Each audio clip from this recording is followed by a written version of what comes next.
Hello and welcome dear students. Today we are going to discuss about post-Mauryan empires. The main objectives of this lecture are the different political powers and the dynasties which ruled India after the fall of Mauryan Empire, to know about the people who came from Central Asia and ruled India after the fall of Mauryan rule. First, let us start with the introduction. Mauryan Empire, which declined in around 187 BC, had impacted political history of India to a large extent. They ruled up to Afghanistan in north and were in close connection with the Central Asian people. The contacts of Mauryans with the Western power opened a new chapter in the history of India as we witness number of travelers, ambassadors and tourists visited India and got assimilated in Indian culture. The contacts of India with the Western and the Central Asian countries further attracted the attention of foreign rulers and tribes towards India at the end of Mauryan rule. The political developments in Central Asia forced different powers to look towards India for their new homeland. The decentralization of power and the weak rule of Ashokan's successors failed to hold the grip over the vast empire established by Ashoka and subsequently paved the way for the Central Asian tribes to invade India. In light of these developments, present module will focus on the history of post-Mauryan period, that's about 200 BC and 300 AD, and will try to learn about the different foreign dynasties which ruled India.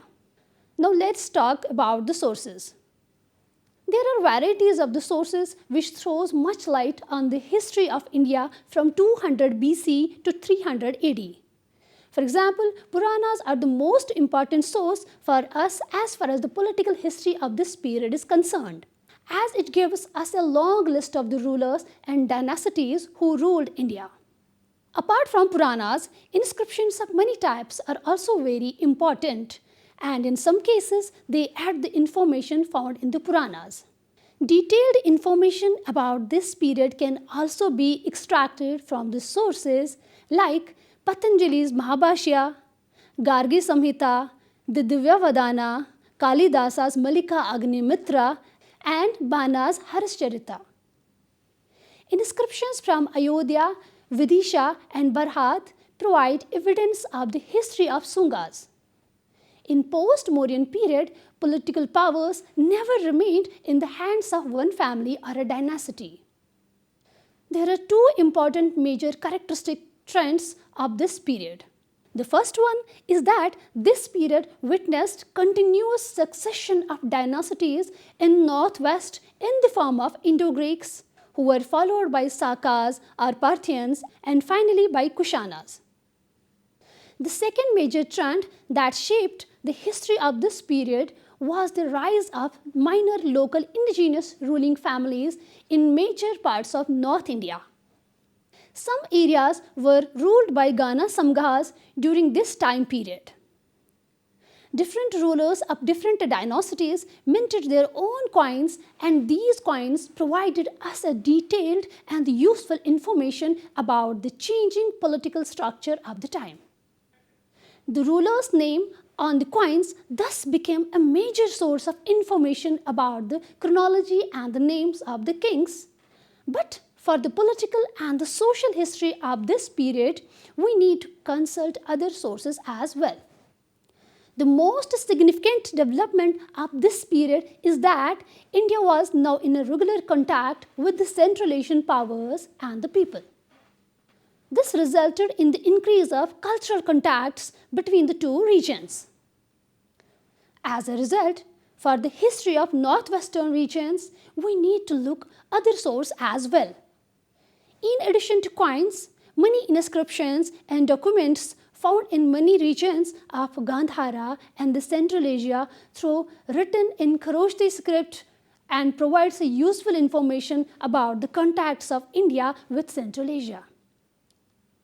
Similarly, there are scattered references given in the Greek and Latin sources about the region and rulers of northwestern India.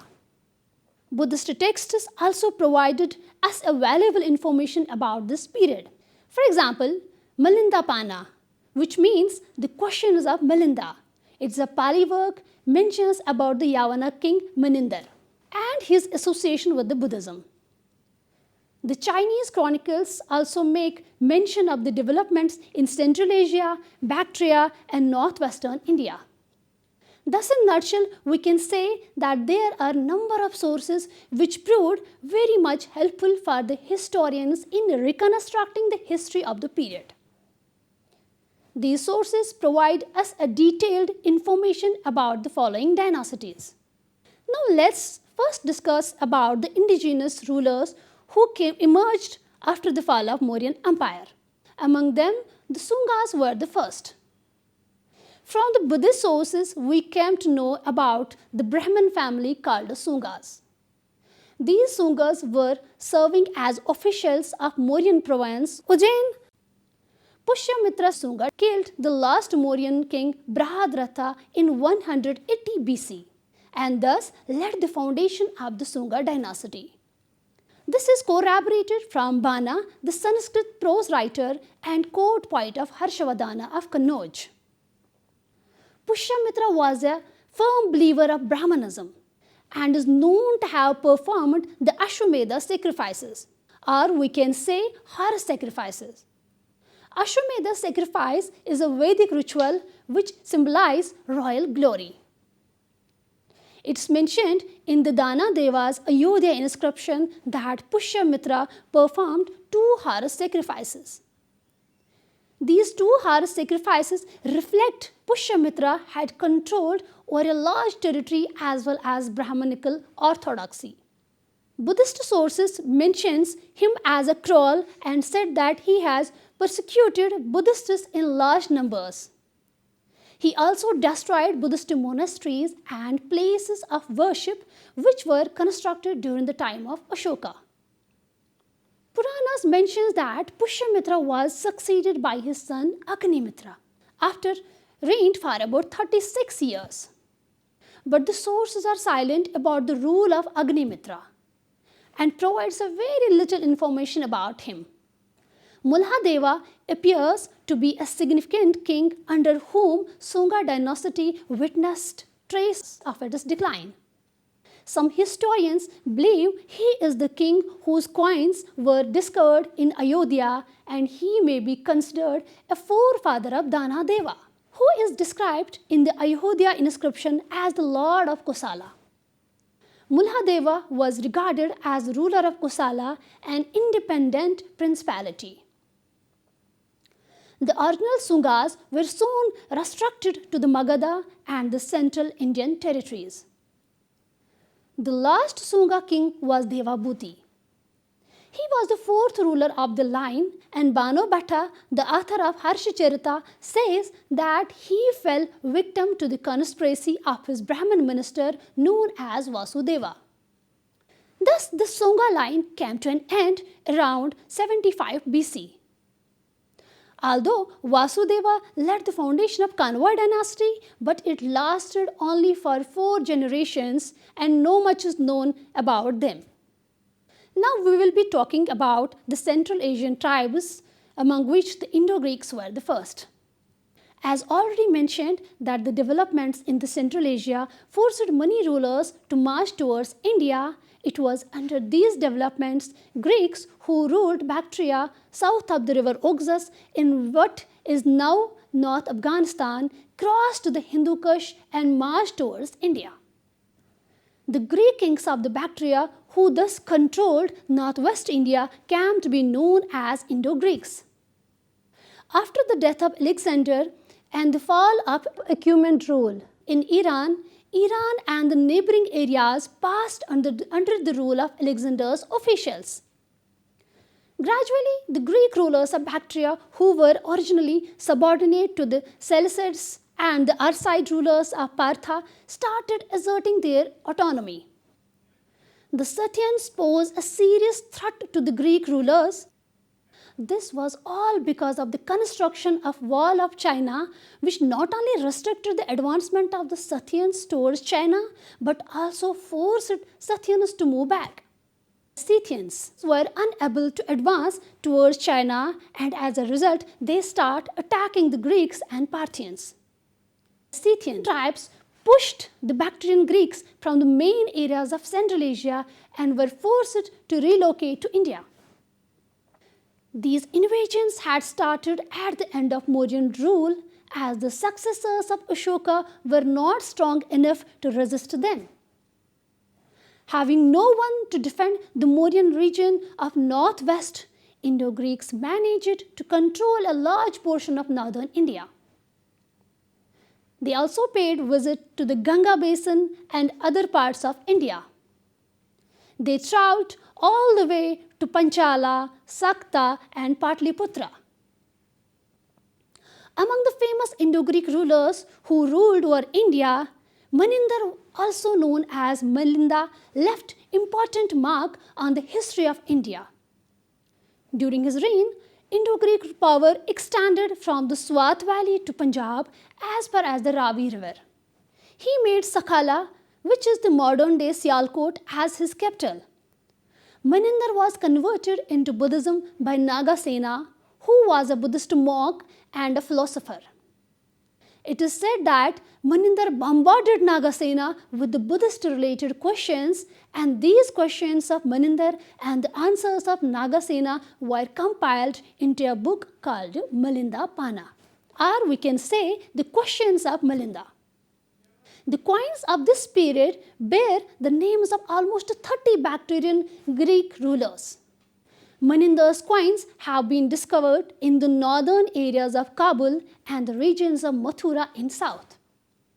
The Indo-Greek history has largely been reconstructed through the use of these coins, which bear legends in Greek and later in Kharoshthi and Brahmi as well. The evidence can be perplexing at times, because many kings had the same name and the coins of one ruler can only be distinguished from those of another with great difficulty. The influence of Indo-Greek coinage, particularly silver coinage with excellent workmanship, can be found in some coins series issued by the local rulers of the time. The coinage's composition and the vast area over which it circulated suggests extensive trade contacts. The Indo-Greeks are also important for introducing Hellenistic art features to northwestern India. Therefore, the Gandhara art style was the culmination of this process. Now let's talk about another Central Asian tribe, which is Sakas. The people who followed Indo-Greeks are known as Sakas, and they are also known as Scythians. In the Indian context, the Scythians and the Parthians are sometimes referred as Saka Pallavas. It is said because the names of the rulers given in different sources make it difficult to distinguish between a Saka and a Pallava. Nonetheless, some families of the rulers associated with various regions of northwestern, northern and the western has been designated as Saka. The Saka first got settled in the lower Indus region, and they have marched from Central Asia through the Bolan Pass. Detailed information about the Sakas is given in the coins which they struck. Besides this, both Buddhist and the Brahmanical texts associated with the various branches of the Sakas are providing us useful information about their rule. One Raja family is thought to have settled in Afghanistan. Another Saka line settled in the Punjab with Texila as their capital. Another line ruled from Mathura.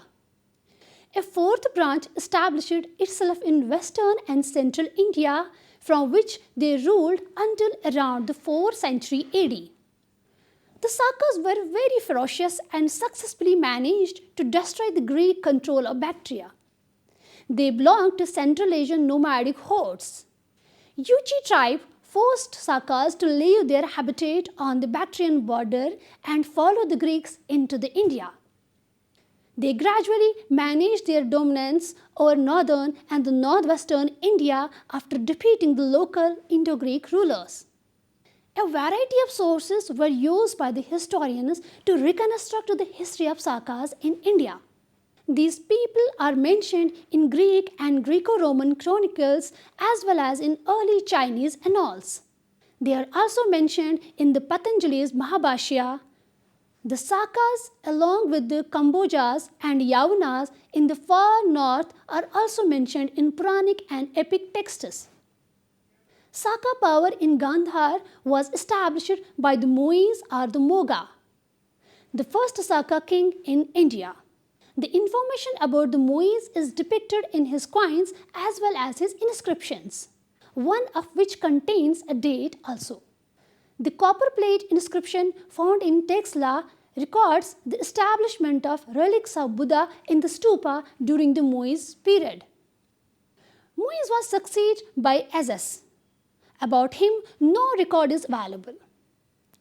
No doubt, Sakas succeeded in establishing their rule in the whole country, but they only managed to hold their power in western India for about 4 centuries. The most important Saka ruler of western India was Rudradaman I, who ruled India from 130 AD to 152 AD. He extended his rule to Sindh, Kutch, Gujarat, Rajasthan, Konkan, the Narmada Valley, Malwa, Kachiwar and other Indian states.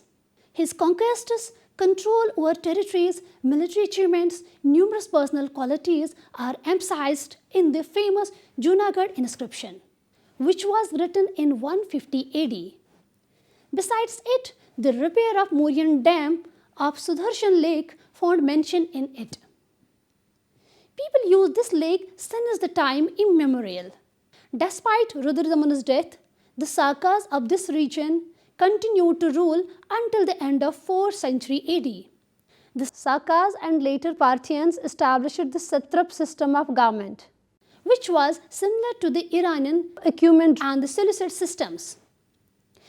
In this system, the empire was divided into provinces, each with its own military governor named Mahashatrapa, or we can say the excellent satrap. Kshatrapas were governors of lower status, Kshatrapas. These governors, besides minting their own coins, also issued their own inscriptions. This signifies their independent status.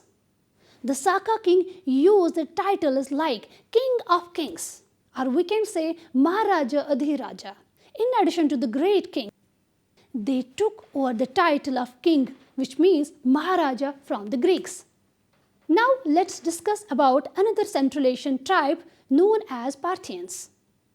As we discuss it that there are references in the ancient Indian Sanskrit texts to the Sakas and the Parthians together as Saka Pallavas. The rule of Sakas and the Parthians was simultaneously in different regions of northwestern and the northern India. The Parthians originally belonged to the Iran, and many of the families of the Parthian rulers may have moved into the Indochina. Parthian rulers in the 3rd century sent their representatives across the Iranian border and into the northwestern India. The Sakas of Sistan maintained close connections with the rulers of Parthians, which is why we find them among the Indian Sakas, a hybrid of Scythians and the Iranian Parthian elements. Gondophares has been mentioned the most prominent Parthian ruler. His rule extended from Kabul to Punjab and has also controlled some regions of Iran. The coins which he struck during different times reflect his transition from subordinate ruler to an independent one. It has been said that a popular Christian preacher, Saint Thomas, visited Gondophares' court. He traveled to India in order to spread the Christianity. The number of silver coins attributed to the Parthians are extremely scarce. This shows the apathetic economic condition of Indo-Parthian Empire. It has been proposed by some scholars The large number of silver coins that were issued during this period were developed by the forefathers, that is, the Sakas and the Indo-Greeks. To meet the needs of higher currency in India, the Parthians have supplemented with coins of lower value in which a small amount of precious metal was mixed with inexpensive metal. It's believed that the Abdagases appears to have been Gondophase's immediate successor. Gondophas and his nephew Abdagas are commemorated on numerous coins. The end of Parthian rule in India is commemorated by several groups of small coins found in Taxala's Sirkapa site. Now let's discuss about some local powers of northern India. So far we have discussed the history of major dynasties that ruled northern and northwestern India between 200 BC and 300 AD. It should be noted that along with these major powers, there emerged number of local kingdoms and powers that ruled for varying length of time. We will make a brief mention of them here. As we discussed about the Vasudeva founded the dynasty of Kanvas after he successfully killed the last Sunga king. They did not rule for a long and their rule remained confined only to Magadha. The Puranas are the only textual sources that mentions about the line of Kanva rulers. Apart from Puranas, coins of Kanva rulers also provides some information about their rule. Further west, in the upper Ganga-Yamuna basin, a number of local families rose to power, and coins bear the names of many rulers who minted them. Thus, numismatic evidence suggested that the independent principalities arose almost simultaneously at Ayodhya, Kasambi, Mathura, and Punjab. The Punjab, which was possibly a part of Sungha kingdom during the Pushyamitra's reign, was lost to his successors. The Greeks occupied the area all the way to Ravi. Some of the Kshatriya tribes living between the Ravi and the Yamuna asserted their autonomy, capitalizing on the weakness of the later Sungas and their strength of their material prosperity. They occupied the area, which includes Udhambaras, who occupied the land between upper course of Ravi and Bias. Number 2, Kundanas, who ruled the territory between the upper courses of Bias and the Yamuna along the foothills of Shivalik range. Tirigathas, who ruled the plain country between the river Ravi and Satluj. Yadavas, who were famous as warriors and ruled the territory between the Satluj and Yamuna and parts of eastern Rajasthan. Arjunas, Malwas, and Sibis distributed in different parts of Rajasthan. Kalinga in Orissa was another region that emerged as an independent principality during this period.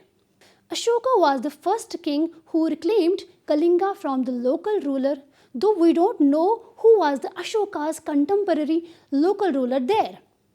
However, we do know of a local lines of rulers named Mahameghavan in the post-Mauryan period. The Mahameghavans were descended from the ancient Chidhi line. Karvela, the third ruler of this line, is remembered through his Hathi Gumpa inscription, which was found on the Udhaigir hills near Bhubaneswar. According to the inscription, Karvela was a great king with military victories in North India, Western India, and South India to his credit. He also undertook many public works for his subjects, and as a practicing Jain, he excavated cave shelter for Jain monks on the Udhaigir hills. So, dear students, it was all about today's lecture regarding the post-Mauryan Empire. Hope you have understood it well. See you next time with a new topic. Till then, take care. Goodbye.